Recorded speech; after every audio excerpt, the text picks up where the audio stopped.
ఇప్పుడు రష్యా చేసిన ఈ భారీ దాడిని అదే స్థాయిలో యుక్రెయిన్ కూడా తిప్పికొట్టింది. అంటే దాదాపుగా 718 డ్రోన్లను తిప్పికొట్టింది. అంటే యుక్రెయిన్ రక్షణ వ్యవస్థ చాలా పటిష్టంగా ఉందని దీంతో మనకు అర్థమవుతోంది. అయితే ఇది ఈ యుద్ధానికి ఏ రకంగా హెల్ప్ అవుతుందంటారు? ఖచ్చితంగా అండి. ఎందుకంటే యుక్రెయిన్ రెసిస్ట్ చేయడానికి అనేక దేశాలు సప్లై చేస్తున్నాయి ఆయుధాలు. వెస్టర్న్ కంట్రీస్ అన్ని సప్లై చేస్తున్నాయి. ఇంకా ఆ సప్లైని పెంచే అవకాశం ఉంది. ఆ సప్లైని పెంచి యుద్ధాన్ని రెసిస్ట్ చేసేటువంటి అవకాశం ఉంది.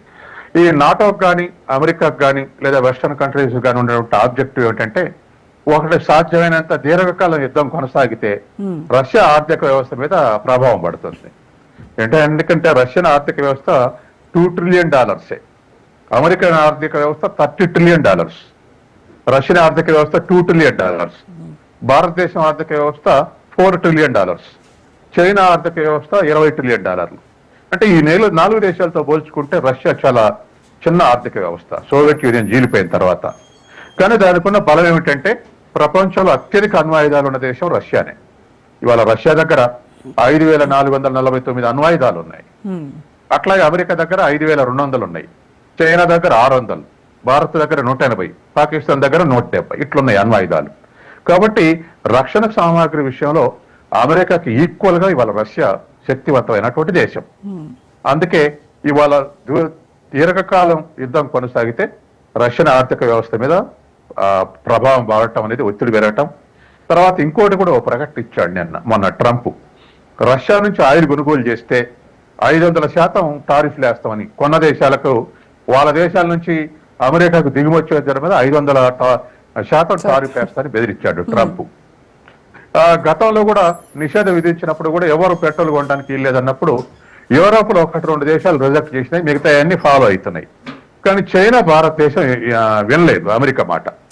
అప్పటి నుంచి కూడా శాంక్షన్స్ పెట్టినప్పటికీ కూడా రష్యా నుంచి ఇప్పటికి కూడా ఆయిల్ దిగుమతి చేసుకుంటున్నాయి ఈ 2 దేశాలు. కాబట్టి ఇప్పుడు ఉన్నటువంటి పరిస్థితుల్లో ఇంకా శాంక్షన్స్ ఎంత వేయిస్తారు, ఏ విధంగా వేయిస్తాడు, ఇటువంటి ఏం డెసిషన్ తీసుకుంటారు అనేది మనం 24 అవర్స్ ఎవ్రీ 24 అవర్స్ కు ట్రంప్ యొక్క డెసిషన్స్ కోసం చూడాల్సినటువంటి అవసరం ఉంది. అయితే ట్రంప్ ఇంకా ఆయుధాలు పంపిస్తానని చెప్తున్నాడు. ముఖ్యంగా పేట్రియాట్ క్షిపణులు కూడా పంపిస్తారు సంథింగ్, మనకు అక్కడ కొంత క్లారిటీ. సో ఇది యుద్ధానికి, టోటల్ యుద్ధాన్ని ఎలా మారుస్తుంది అంటారు? యుద్ధాన్ని ఇంకా ఇప్పుడు అమెరికా ఏం చేస్తుందంటే, రష్యా దాడి చేస్తే చుట్టుపక్కల దేశాల మీద ఆయుధాలు రాకుండా వాళ్ళు కూడా యుద్ధంలోకి దిగే అవకాశం ఉంది. అంటే పోలాండ్ కానీ దాని చుట్టూన్నటువంటి వెస్ట్ యూరోప్ దేశాలన్నీ అల్లర్కు లాగాలనేటువంటి ప్రయత్నం చేస్తున్నారు. ఇప్పటికే పోలాండ్ మేము అలర్ట్ ఉన్నామని ఒక ప్రకటన ఇచ్చింది. ఎందుకంటే పోలాండ్ అంచునే ఈ ప్రాంతం ఉంది, ఏది ఉక్రెయిన్ ఆయుధాలు వచ్చేటువంటి టర్స్కి. కాబట్టి అటువంటి ప్రాంతం మీద దాడి చేయటంతో మేము అలర్ట్ అయ్యాన్నాం. కాబట్టి ఏ పొరపాటు జరిగినా ఇంకా 2-3 దేశాలు యుద్ధంలోకి లాగబడి ఒక బ్లాక్ ఏర్పడి రష్యా మీద యుద్ధం చేయాలన్నటువంటి కోరిక ట్రంప్కు ఉంది. కాబట్టి ఏదేమైనా ఉక్రెయిన్ చేసే యుద్ధ సామాగ్రి అంతా అమెరికన్, యూరోప్ యుద్ధ సామాగ్రి.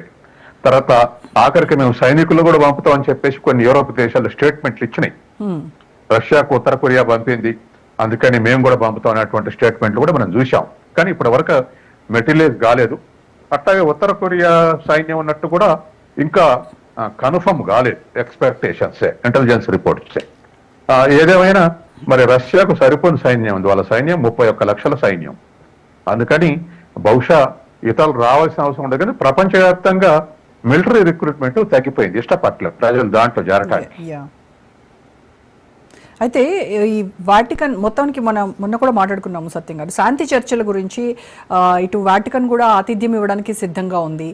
కానీ ఇటు యూరప్ కోర్టు మాత్రము, అంటే పుతిన్ నమ్మతగినటువంటి వాడు కాదు అని ట్రంప్ చేసినటువంటి వ్యాఖ్యలపైన అసలు ఈ శాంతి చర్చలు ఎటువైపు దారితీస్తాయని అనుకోవాలి మనం?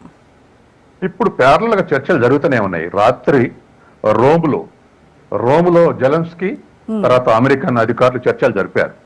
దీన్ని ఎట్లా, జెలెన్స్కీ యొక్క కోరిక ఏంటంటే రష్యన్ మీద ఇంకా ఊపిరి సలపకుండా శాంక్షన్స్ పెట్టమని రోమ్లో నిన్న చర్చలు జరిగాయి. అట్లాగే మలేషియాలో ఒక మీటింగ్ ఉండి మలేషియాలో రష్యన్ విదేశాంగ మంత్రి, అమెరికన్ విదేశాంగ మంత్రి నిన్న మలేషియాలో చర్చలు జరిపారు. కాబట్టి చర్చలు కొనసాగుతూనే ఉన్నాయి. కానీ యుద్ధం ఆగడం లేదు. దానికి కారణం ఏంటంటే, మాకు ప్రమాదమైనటువంటి పరిస్థితిని నుంచి దాన్ని డిలీట్ చేయండి అనేది రష్యా కోరిక. మాకు దగ్గరలో ఉన్నటువంటి దేశంలో స్థావరాలు పెట్టి నాటో విస్తరిస్తామంటే మేము రాజుకు వచ్చే ప్రసక్తే లేదనేది రష్యా ప్రకటన. కరెక్ట్. కాబట్టి అది ఏ మేరకు ఇప్పుడు నిన్న 2 చోట్ల చర్చలు జరిగాయి, రోమ్లో జరిగింది, మలేషియాలో జరిగినాయి చర్చలు. కాబట్టి ఈ చర్చలకు రిజల్ట్ వస్తుందా అని ఉంటే మనం చూడాల్సినటువంటి అవసరం ఉంది. ఈ యూరప్ కోర్టు కూడా రష్యా మానవ హక్కులను ఉల్లంఘించిందని తీర్పు చెప్పింది. అంటే మరి ఈ తీర్పు ఏమైనా రష్యాపై ఒత్తిడి తీసుకొచ్చేటువంటి అవకాశం ఉంటుందంటారు? అంటే మానవ హక్కులు అన్నట్టు కొంచెం మిలిటరీ ఏరియాస్, మిలిటరీ దేశన్స్ కాకుండా సాధారణ పౌరుల మీద దాడి చేసినప్పుడు ఈ ఇష్యూ వస్తుంది. కానీ ఇవాళ వెస్టర్న్ కంట్రీస్ ఎప్పుడైనా అటువంటి స్టేట్మెంట్ ఇస్తూనే ఉంటాయి. భారతదేశంలో మానవ హక్కులు లేవని ఇచ్చింది, చైనా లేవు, రష్యా లేవు, ఇతర దేశాల మీద లేవని అంటుంది. కానీ తను మాత్రం నిర్దాక్షిణ్యంగా ఇరాన్ ప్రజల్ని చంపేసింది. అట్లే గాజాలో ఇప్పటికి 60,000 మందిని చంపేసింది, అందులో 10,000 మంది చిల్డ్రన్ ఉన్నారు. కాబట్టి అది చేసే నరమేధం, అమెరికా దాని మిత్ర దేశాలు చేసే నరమేధం జరుగుతూనే ఉంటది. కానీ పైకి మాత్రం హ్యూమన్ రైట్స్ మీద, హ్యూమానిటీ మీద మాట్లాడుతుంటది. ఎందుకంటే ఇవాళ గాజా మీద దాడులు ఏ హ్యూమానిటీ సమర్థించదు. దరిదాపు ఒక 60,000 మంది చనిపోయారు, 10,000 మంది పిల్లలు చనిపోయారు. కాబట్టి ఇటువంటి పరిస్థితి వివిధ దేశాల మధ్య, యుద్ధాల మధ్య కొనసాగుతుంది. ఏదేమైనా ఈఎన్ఓ బలహీనపడ్డది, తర్వాత ఈస్టర్న్ బ్లాక్ బలహీనపడటంతో ఈ ప్రపంచానికి ఈ ఏకధ్రువ ప్రపంచం వైపు మొగ్గుతా ఉంది. దీన్ని ప్రతిఘటించే స్థితిలో మిగతా దేశాలు లేవు.